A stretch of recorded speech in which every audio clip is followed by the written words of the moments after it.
Hi everyone, this is Akil and Tim.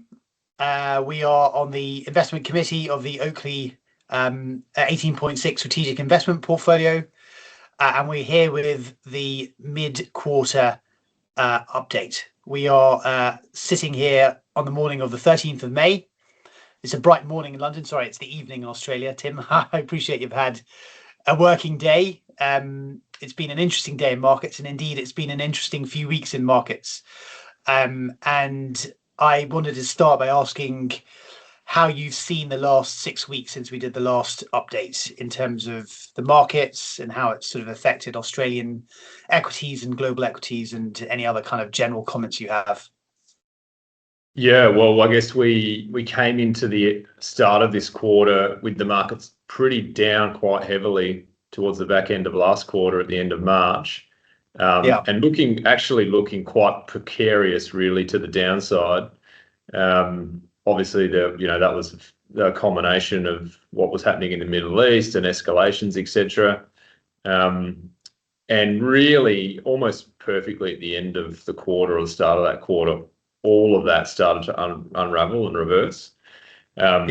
In particular, I mean, a lot of that was driven by the US market more so than everywhere else, but you really saw a huge reversal of that negative, I guess, sentiment that was building up. And even getting positioned, you're looking at hedge fund exposure broadly was pretty heavily on the short side. So the market, I guess, was heavily positioned for more downside, and as the market does, it pretty rarely does what everyone expects it to do, and sure enough, what we've seen in the first 6 weeks of this quarter is really a big reversal in that. I think probably a lot of the hedge funds and market positioning has gone from quite conservative to kind of catch-up mode and trying to get exposure at any cost. And you've seen an incredible rally really in the US, particularly driven by those tech names, which are a huge part of global, like the MSCI World Index and US market.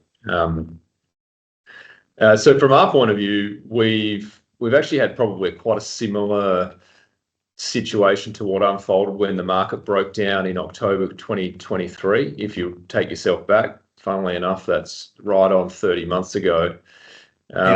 Market was positioned, negativity kind of right up there. Market was a position for more weakness, broke down, and then basically turned around and didn't look back for a while. It rallied very strongly to the upside, and that's basically what's happened now.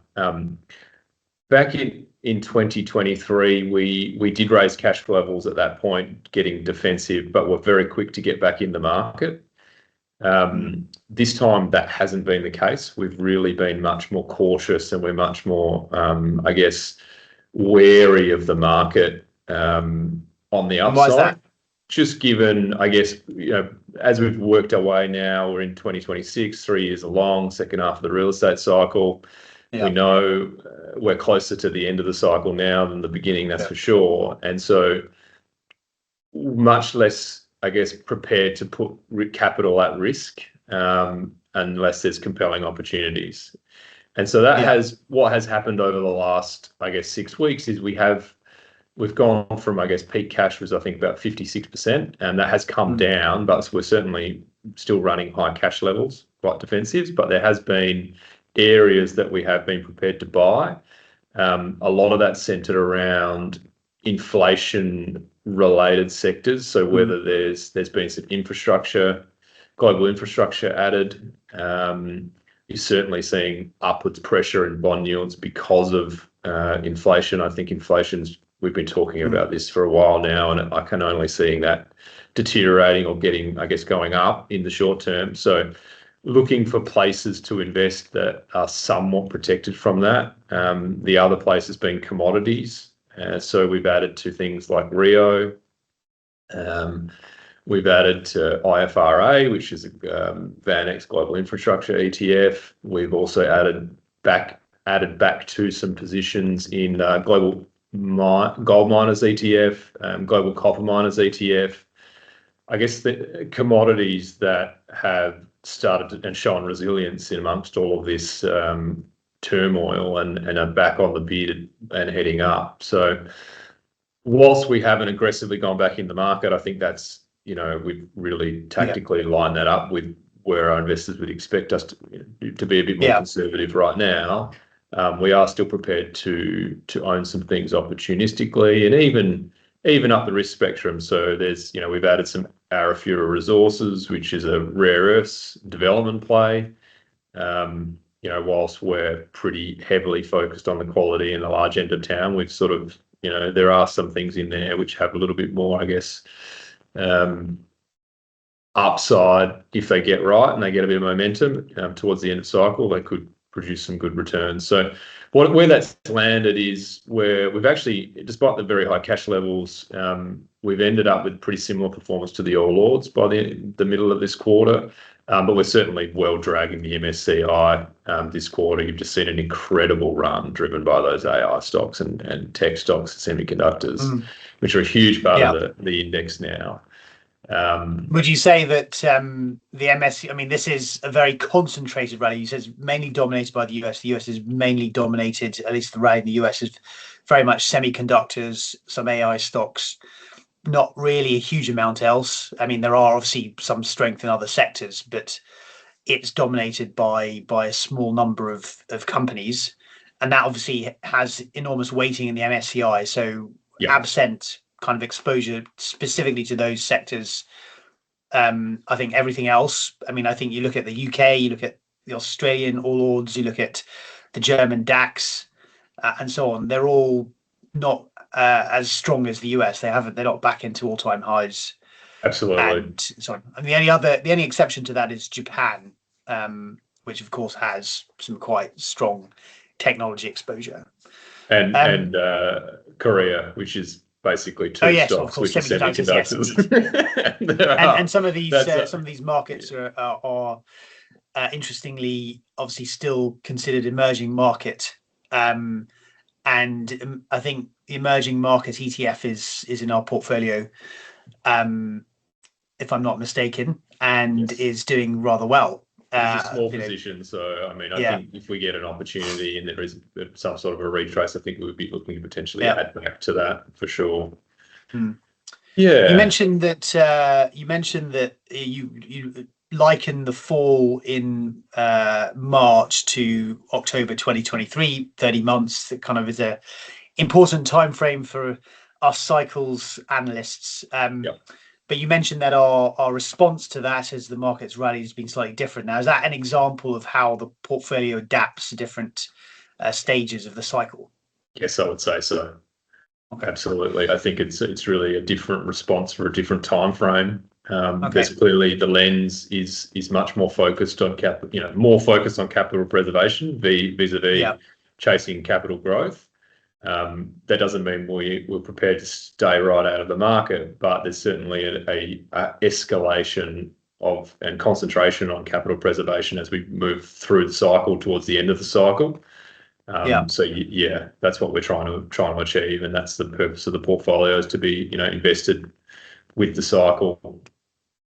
Yeah, and if markets continue to rally. I mean, I know, and we talk about this in the investment committee, but maybe you can sort of reflect on some of our discussions as the markets continue to rally. Obviously, if we see opportunities, we're going to take advantage of them. But what's our approach to kind of risk management as we get to very, very mature stage of the cycle?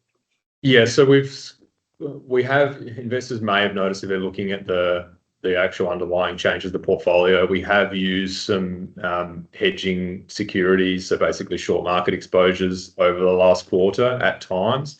We have scaled that right back now to effectively the minimum that we can hold now to be able to scale it back up in the future, just because some changes on the investment menu. So I guess what it means for asset allocation is I would expect that there will be some cash levels that will probably be maintained in that portfolio now, just given kind of late cycle stage, but certainly we can invest more of that cash capital that's sitting there now should the right opportunities arise, and use a mix of other securities if and when.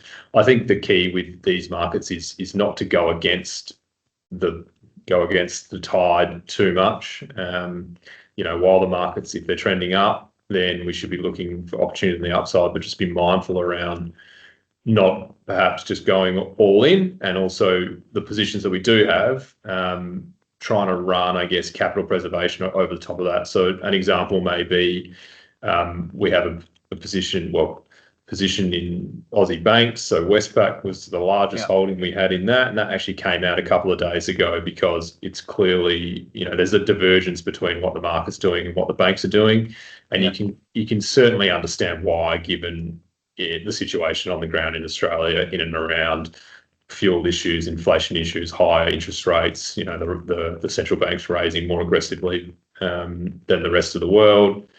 We've got huge levels of private debt that seems to be starting to have pressure on, the general community with more inflation from the fuel situation, no doubt coming.